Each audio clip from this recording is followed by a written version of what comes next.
Hi guys, once again welcome back to Learnify SSLC YouTube ചാനലിൻ്റെ പുതിയ വീഡിയോയിലേക്ക് സ്വാഗതം. അപ്പോൾ ഇന്ന് നോക്കാൻ പോകുന്നത് നമ്മുടെ ഫിസിക്സിലെ ചാപ്റ്റർ എയിലെ നമ്മുടെ ഫിസിക്സിലെ ചാപ്റ്റർ എ ഇനി പബ്ലിക് എക്സാമിന് ഒരു 4 ദിവസം കൂടിയുള്ള ആ 4 ദിവസം നമ്മൾ വൃത്തിക്ക് പഠിക്കണം എന്നാലേ നമുക്ക് നമ്മൾ വിചാരിച്ച മാർക്കിലേക്കൊക്കെ എത്താൻ സാധിക്കും. സോ നോക്കാം, ഏഴാമത്തെ ചാപ്റ്ററിലെ മോസ്റ്റ് ഇമ്പോർട്ടൻ്റ് ആയിട്ടുള്ള ക്വസ്റ്റ്യൻ, ഇത് എനർജി മാനേജ്മെൻറ്റ് ഊർജ്ജത്തിൻ്റെ പരിപാലനം എന്ന ചാപ്റ്ററിൽ മോസ്റ്റ് ഇമ്പോർട്ടൻ്റ് ആയിട്ട് ചോദിക്കാൻ സാധ്യതയുള്ള ക്വസ്റ്റ്യൻ നോക്കാൻ പോവാം. ആദ്യത്തെ ക്വസ്റ്റ്യൻ നോക്കാം. ഓക്കെ, ഫസ്റ്റ് ക്വസ്റ്റ്യൻ തന്നെ സിമ്പിൾ ക്വസ്റ്റ്യൻ ആണ്. ഭാഗിക ജ്വലനം കാരണം, അതായത് ഒരു ഭാഗിക ജ്വലനം കാരണം ഉണ്ടാകുന്ന പ്രശ്നങ്ങൾ എന്തൊക്കെയാണെന്ന് ചോദിച്ചു. ഭാഗിക ജ്വലനം, സോ അന്ന് പഠിച്ചു വെക്കാൻ മറക്കണ്ട. ഭാഗിക ജ്വലനം, ഇത് what are the problem created by partitional combustion of fuels. Okay, ഭാഗിക ജ്വലനം കാരണം ഉണ്ടാകുന്ന പ്രശ്നങ്ങൾ കാര്യം ഇവിടെ ആൻസർ കൊടുത്തിട്ടുണ്ട്, പഠിച്ചു വെക്കുക. 2 മാർക്കിന് മിക്കവാറും ചോദിക്കാൻ സാധ്യതയുണ്ട്. അടുത്ത ക്വസ്റ്റ്യൻ നോക്ക്, find out the odd one. ഇതിൽ ഒറ്റ കിട്ടണം, കൂട്ടത്തിൽ പെടാത്ത ഒരാളുണ്ട്, അത് കൽക്കരിയാണ്. ബാക്കിയുള്ളതെല്ലാം എന്താണ്? പ്രകൃതിദത്തം, ബാക്കിയുള്ളതെല്ലാം ഓക്കെ, പഠിച്ചു വെക്കുക. അടുത്തത്, ഈ ഒരു LPG CNG അതിൽ ഉപയോഗിക്കുന്ന പദാർത്ഥമുണ്ട്, അതിലേക്ക് ഉപയോഗിക്കുന്ന പദാർത്ഥമുണ്ട്. അപ്പോൾ LPGയിൽ ബ്യൂട്ടൈൻ ആണെങ്കിൽ CNGയിൽ മീഥൈൻ ആണ്. അത് പഠിച്ചു വെച്ചിരിക്കണം, ഈ ചാപ്റ്ററിന് ചോദിക്കാൻ സാധ്യതയുള്ളതാണ്. ഇനി ഫുൾ ഫോം വെച്ച് നോക്കുകയാണെങ്കിൽ CNGയും LNGയും നോക്കുകയാണ്. CNGയുടെ ഫുൾ ഫോം എന്താ? കംപ്രസ്ഡ് നാച്ചുറൽ ഗ്യാസ് ആണെങ്കിൽ LNGയുടെ ലിക്വിഫൈഡ് നാച്ചുറൽ ഗ്യാസ്. പഠിച്ചു വെക്കുക, മറക്കണ്ട. അടുത്തത്, നമ്മുടെ LPGക്ക് ഒരു മണത്തിന് വേണ്ടിയിട്ട് ഒരു സാധനം ഉപയോഗിക്കില്ല, മണത്തിന് വേണ്ടിയിട്ട് ഒരു സ്മെല്ലിന് വേണ്ടി നമ്മൾ ഒരു ഗ്യാസ് ഉപയോഗിക്കേണ്ട, അതിന്റെ പേരെന്താ? അത് ഈഥൈൽ മെർക്യാപ്റ്റൻ ആണ്. പഠിച്ചു വെക്കാൻ മറക്കണ്ട.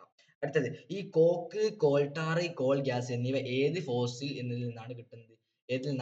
കോക്ക്, കോൾട്ടാർ ഒക്കെ അതൊക്കെ കൽക്കരിയിൽ നിന്നാണ് കേട്ടോ, കൽക്കരിയിൽ നിന്നാണ്. അല്ലെങ്കിൽ കോൾ കോൾ എന്നതിൽ നിന്നാണ് കിട്ടുന്നത്, മറക്കണ്ട, ചോദിക്കാൻ സാധ്യതയുണ്ട്.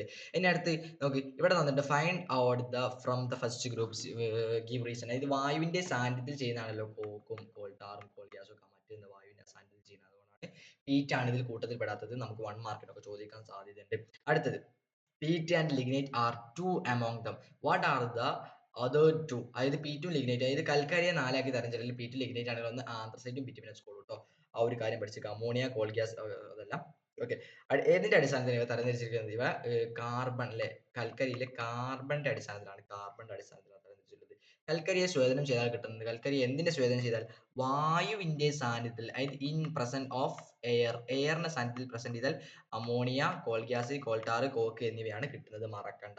എങ്ങനെയാണ് ഫോസിൽ ഇന്ധനം രൂപപ്പെടുന്നത്? പഠിച്ചു വെക്കണം. എങ്ങനെയാ? നമ്മൾ ഒരുപാട് കാലങ്ങൾക്ക് ശേഷം മണ്ണിന്റെ അടിയിൽ നിന്നുള്ള ലഭിച്ചിട്ടാണ് ഫോസിൽ ഇന്ധനങ്ങൾ രൂപപ്പെടുന്നത്, മറക്കണ്ട. ഇനി LPG സിലിണ്ടറിലെ D25 എന്നത് ഏത് മാർക്കിങ്ങിനാണ് സൂചിപ്പിക്കുന്നത്? നമുക്കറിയാം, 3 മാസമാണ് ഓരോ. A എന്ന് പറഞ്ഞാൽ 3 മാസമാണ്, ജനുവരി ടു മാർച്ച് വരെ, മാർച്ച് വരെയാണ്. അടുത്തത് B എന്ന് പറഞ്ഞാൽ മാർച്ച് കഴിഞ്ഞാൽ മാർച്ച്, ഏപ്രിൽ, മെയ്, ജൂൺ അല്ലേ, മാർച്ച് മുതൽ ജൂൺ വരെയാണ്. ജൂലൈ, ആഗസ്റ്റ്, സെപ്റ്റംബർ, സെപ്റ്റംബർ വരെ, ഒക്ടോബർ, നവംബർ, ഡിസംബർ അല്ലേ. അപ്പം D എന്ന് പറഞ്ഞാൽ ഡിസംബർ 2023 വരെയാണ്. ഇനി അടുത്തത് C ആണെങ്കിലോ, സെപ്റ്റംബർ 2023 വരെ, 2025 വരെയാണ്, മറക്കണ്ട. ഇതൊക്കെ ക്വസ്റ്റ്യൻ ചോദിക്കാൻ സാധ്യതയുണ്ട്. അടുത്തത്, ഭൂമിയിൽ ഏറ്റവും കൂടുതൽ ലഭ്യമാകുന്ന ഫോസിൽ ഇന്ധനം ഏതാണ്? അത് കൽക്കരിയാണ്, മറന്നു പോകണ്ട. ഏറ്റവും കൂടുതൽ കലോറിക മൂല്യം ഇന്ധനമോ ഹൈഡ്രജൻ കലോറിക മൂല്യമായിട്ട് ഉപയോഗിക്കുന്നില്ല. കാരണം എന്താ? അതൊരു സ്ഫോടക വസ്തു അല്ലേ, പ്രത്യേകിച്ച് ഒരു സ്ഫോടകമായിട്ട് റോക്കറ്റുകളിലൊക്കെയാണ് യൂസ് ചെയ്യുക. ഈ ഒരു ക്വസ്റ്റ്യൻ നിങ്ങൾ പഠിച്ചു വെക്കുക. ഹൈഡ്രജൻ ഹാസ് മോർ ക്ലോറിഫിക് വാല്യൂ അല്ലേ, മറക്കണ്ട, പഠിച്ചു വെക്കാം. സോളാർ പാനൽ ഉപയോഗിക്കാൻ പറ്റുന്ന സന്ദർഭം ഏതാ? അത് സാറ്റലൈറ്റ്. സോളാർ പാനൽ മാത്രം. ഇത് give A situation in which we can you only solar panel. Solar panel മാത്രം യൂസ് ചെയ്യാൻ പറ്റുന്നത് സാറ്റലൈറ്റിൽ മാത്രമേ യൂസ് ചെയ്യാൻ പറ്റൂ. 1 മാർക്ക് A+B ക്വസ്റ്റ്യൻ ആണ്, മറക്കണ്ട, പഠിച്ചു വെക്കാം. അടുത്തത്, നല്ല ഇന്ധനത്തിന് ഉണ്ടാകേണ്ട, ഇത് write any 2 properties of good fuel. നല്ല ഇന്ധനത്തിന് ഉണ്ടാകേണ്ട നല്ല സവിശേഷതകൾ പഠിക്കുക, മറന്നു പോകണ്ട. ഇനി അടുത്തത്, ഇത് ഫോട്ടോ വോൾട്ടായിക് പ്രഭാവം, ഇത് സോളാറിലാണ് നടക്കുന്നത്, സോളാറിലാണ്. അതിൽ പിയും എന്നും ഉണ്ടാവും. ഈ എന്നിൽ സൂര്യപ്രകാശം തട്ടുമ്പോൾ ഈ പി എന്ത് ചെയ്യും? സോറി, ഈ ഒരു പിയും എന്നും ആണ് ഉണ്ടാവുക. അതിൽ എന്നിൽ സൂര്യപ്രകാശം തട്ടുമ്പോൾ ഇതിലൊരു ഇലക്ട്രോൺ പ്രവാഹം നടക്കും. അത് ഒന്ന് വിശദീകരിച്ച് ചെയ്താൽ എന്താ നോക്കിയോ? ഫോട്ടോ വോൾട്ടായിക് പ്രഭാവം എന്ന് പറഞ്ഞാൽ. ഹൈഡ്രജൻ എന്തുകൊണ്ട് ഇന്ധനമായിട്ട് ഉപയോഗിക്കില്ല? റീസൺ മനസ്സിലാക്കാം. ഇനി ഊർജ്ജത്തിന്റെ പ്രതിസന്ധി അല്ലെങ്കിൽ ടേം എനർജി ക്രിസ്റ്റേഴ്സ് പഠിച്ചു വെക്കാം. അതേപോലെ ഊർജ്ജ പ്രതിസന്ധി എങ്ങനെ കുറയ്ക്കാമെന്ന ഈ ഒരു കാര്യങ്ങളും പഠിച്ചു വെച്ച് മറക്കണം. ഇനി ഹരിതോർജ്ജം, ബ്രൗൺ എനർജി എന്നിവ തരംതിരിക്കുക. പെട്ടിയിൽ നിന്നും അല്ലേ, ഹരിതോർജ്ജം എന്ന് പറഞ്ഞാൽ തീർന്നു പോകാത്തത്, ബ്രൗൺ എനർജി എന്ന് പറഞ്ഞാൽ തീർന്നു പോകുന്നത് കേട്ടോ, തരംതിരിക്കാൻ മറക്കണ്ട. അടുത്തത്, ഹൈഡ്രോ ക്ലോറിക് പവർ സ്റ്റേഷൻ നടക്കുന്ന ഊർജ്ജമാറ്റം പക്കാ സെറ്റാണ്. ഇനി ഹൈഡ്രോക്ലോറിക് പവർ സ്റ്റേഷന് 2 ഉദാഹരണം അല്ലേ പഠിച്ചു വെക്കുക. അടുത്തത് ഹോട്ട്സ്പോട്ട് എന്നാൽ എന്താണ്? തെർമൽ പവർ സ്റ്റേഷൻ എന്ന് ചോദിക്കുകയാണ്. ഇവിടെ ജിയോ തെർമൽ പവർ സ്റ്റേഷൻ സ്ഥാപിക്കാൻ കഴിയുമോ? ഇല്ല. കാരണം എന്താ? ഒരു സാധനമില്ല. പഠിച്ചു വെക്കുക ട്ടോ. ന്യൂക്ലിയർ റിയാക്ടറിൽ ഇന്ധനം അരി ചെയ്യുന്നത് A+ ലെവലാണ്. യുറേനിയം 235 ആട്ടോ. യുറേനിയം 235 ആണ്, മറന്നു പോകണ്ട. അടുത്തത്.